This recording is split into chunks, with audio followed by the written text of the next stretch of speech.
Hello again. I'm back again with this time some book recommendations.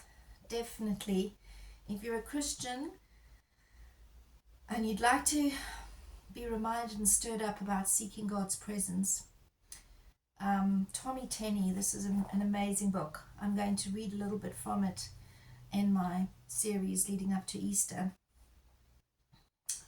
He's done a lot of, is an author of quite a few books already, but this is really worthwhile. He talks about the modern church kind of having breadcrumbs instead of baked bread from the oven, just religiosity rather than seeking God's presence and actually having the presence of God in the church. Amazing book. And that also relates to permission to rest, because permission to rest when you seeking God's presence is so different from not having God's presence with you when you're resting. And the other book recommendation is called Healing What's Hidden. So I'm on week 2 of my healing journey. Still can't believe I've been booked for 4 weeks. But it's mostly because I carry instruments and obviously not allowed to drive for the 4 weeks.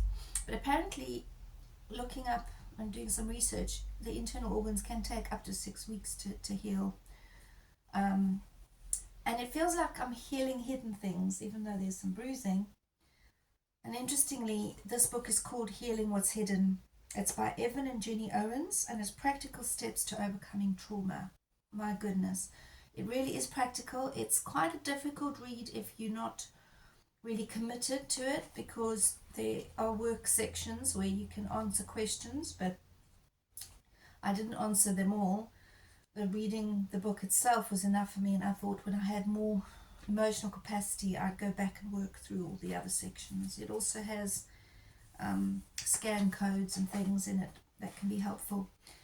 There are a couple who worked with people who'd experienced post-traumatic stress after the war, and they've started a healing ministry. So that one's amazing if you're working on past issues. And I can also recommend Terry Waite, Taken on Trust. And this is one of the books that I'd like to dip into when we talk more about perseverance and, what was the word? When you restore yourself gradually and resilience. I think people like Viktor Frankl is really who we should speak to about resilience in the, Nazi camps. But Terry Waite was a prisoner of war, I think almost for 3 years in a dark cell, not seeing the light. And I can really recommend this book, what he went through and how he kept resilient through very difficult times. Okay, I hope that's helpful, and I will see you again shortly. Goodbye.